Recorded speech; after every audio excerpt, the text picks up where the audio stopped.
Hey YouTube, it's Magician34, and I have a deck I've always been toying with building. I finally built it. It is Phantom Beasts. I've taken a kind of aggressive spin to the deck, but that's what Phantom Beasts do. They're aggressive. We start with 3 copies of Phantom Beast Wildhorn because he's arguably one of the best Phantom Beasts of all. Um, so yeah, he's sort of your foot soldier of destruction in the deck. And we're also running 3 copies of Phantom Beast Crosswing, because he's the one who gives the 300 point pump to all your Phantom Beasts and to Gazelle. Gazelle, the king of mythical beasts. So we got 3 of that guy. And we're running 2 copies of Phantom Beast Rock Lizard. And it's important to remember that even though he says Rock and Lizard in his name, just like the Fiend Mega Cyber, the name is highly misleading. He's actually a Beast Warrior, which will be important a little bit later in the deck because we're running Horn of the Phantom Beast, which seems appropriate, doesn't it?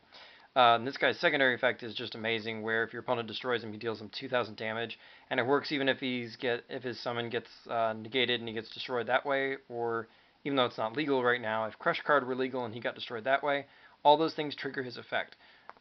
So it's pretty cool actually. It's a good way to rack up some damage. We're also running 2 copies of Rescue Rabbit. Gazelle, the king of mythical beasts, obviously kind of invites this. And we are running Skill Drain, I'll go ahead and tell you. And what's cool is, like virtually none of the cards fight with Skill Drain, including this, because banishing it is a cost activation. So you can just totally still go with it. We're running 3 copies of Gene Warp Warwolf because he's the biggest beast warrior we can get with the rabbit, and he's an amazing beat stick too, so that's all good. And we've also got 3 copies of Gazelle, the king of mythical beasts.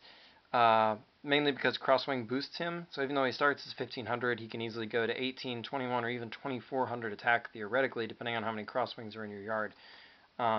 So he's an interesting alternative, and of course, you can also get him with a rabbit, obviously. Fitting this continuing theme, we run 3 copies of Beast King Barbaros. He goes very well with Skill Drain and whatnot, and there are also a few other cool ways to combo him. Just another quick, easy beatdown card. And our last monster is Gores. We have a lot of things that stay on the field, but there are also things that your opponents like to destroy. And if you play judiciously, this guy is still very useful, even in a deck like this with lots of cards that like to sit on the field. So played wisely, Gores will almost never let you down. So I do include him in this deck. We have 1 copy of Monster Reborn, which is kind of obvious. 1 copy of Dark Hole. Heavy Storm. Yeah, we run Heavy Storm even though we have back row stuff. Once again, play it judiciously and it will pay for itself.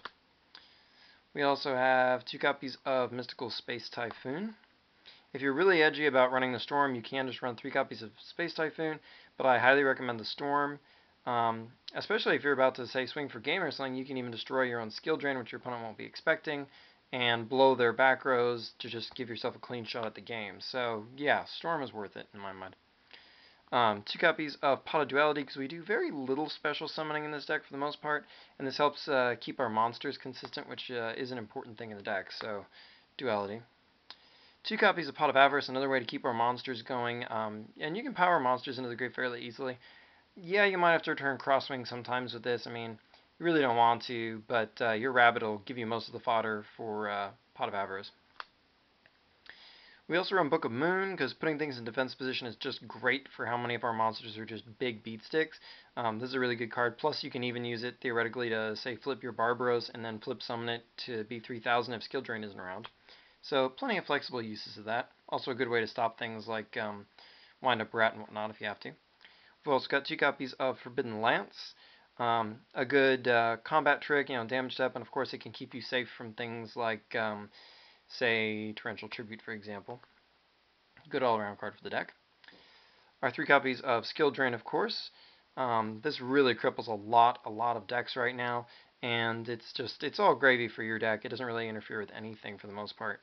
Only in the extra deck does it cause interference, but that's not really a problem because you're not relying on it. We have 1 copy of Solemn Judgment because it stops everything. 2 copies of Solemn Warning, once again because it stops monsters of all sizes. It's just a good aggression card, helps you keep your tempo and control of the field. We do have 2 copies of Torrential Tribute for when things are just going too far south. I mean, it's Dark Hold at trap speed. 2 copies of Horn of the Phantom Beast. It's a good damage step trick, a good way to keep your cards coming and whatnot, and lots of good things to put it on in this deck. And last but not least, we are running one copy of Starlight Road because we do have a lot of back rows, and this is just a great way to protect them, especially because of skill drain. So I do really recommend the one copy of Starlight Road. As far as the extra deck goes, Gemnite Pearl. Obviously, this can be one of your targets, maybe even your primary target when you get skill drain out. That way your rabbit just turns into a 2600 point beat stick.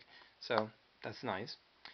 But in case skill drain isn't around, you do have other options like Maystroke, number 50, Black Ship of Corn. Abyss Dweller, we don't have really anything in the water department, but his ability is still nice. We do have Utopia. Wind up Zen Maester, who can do the cool thing of, assuming skill drain isn't out, you can use his ability to flip a Barbaros that's at 19 face down, and then at the end turn it'll flip back into face up attack position, and it'll be 3000 of course. So he actually does have some cool uses in this deck. Gaga Cowboy. We do have number 16 Shockmaster. You can summon him, it's not as hard as it sounds. And kind of in the category of because we can, we do have Hieratic Sun Dragon Overlord of Heliopolis. Because you do have some 8 stars, which are your Barbarosses, and getting 2 Barbarosses out isn't too hard to fathom. And especially if your skill drain isn't out, this guy can be a cool thing to theoretically exceed into, because he blows up a lot of stuff. So he's just around, something to keep in mind. I mean, if nothing else, he's a promotion to 3000 attack when your Barbarosses are at 19. And we do have Stardust Dragon, obviously because we have the Starlight Road, and it's just why wouldn't you have it kind of thing. The last few cards are all Synchro monsters, and yeah, we don't have any tuners in the deck if you take a look, but what we do have is Monster Reborn, which could theoretically steal us some level 1 or level 2 tuners, with which we could be syncing, theoretically. So we have Scrap Dragon, an 8-star target, because your Phantom Beast Rock Lizard is level 7, and so is Gores in his token. So are Gores in his token. We do have Colossal Fighter, because even if skill drains out, this guy, you know, his effect of coming back from the grave isn't affected, so that's always a good option. We have Dark End Dragon, because most of our 7 stars are dark, so his effect could be useful. And skill drain can reset him to 2600, which is a nice little trick too. We do have Gaianite, in case you steal a 6-star or a 2-star to go with your 4-star monster. And last, we of course have Ally of Justice Catastor, in case you're stealing, well, pretty much Effect Veiler. Which is cool because Effect Veiler is not terribly scary for your deck for the most part anyway. So anyway, there you have it. It is my Phantom Beast deck, which could also be called a Rescue Rabbit or a Skill Drain deck with a lot of flair. So anyway, till next time, like, comment, subscribe, and check out my channel for more cool gaming content.